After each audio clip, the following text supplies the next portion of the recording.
పాపం మనోళ్ళు దుబాయ్కి వెళ్ళి ఇబ్బంది పడుతున్నారట. ఏదో మనం సహాయం చేద్దామంటే మనమే ఇబ్బందుల్లో ఉన్నాం.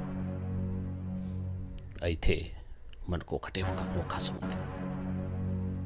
మనసున్న దాతలను కలిసి వాళ్ళకు ఏదో విధంగా సహాయం చేయాలని కోరుదాం.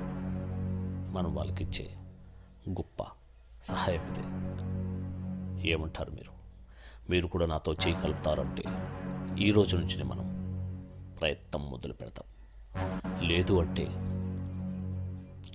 మన వాళ్ళరా, పాపం బ్రతుకు తెరువు కోసం వెళ్ళిన వాళ్ళు, మామూలు ఇబ్బందులు కాదట.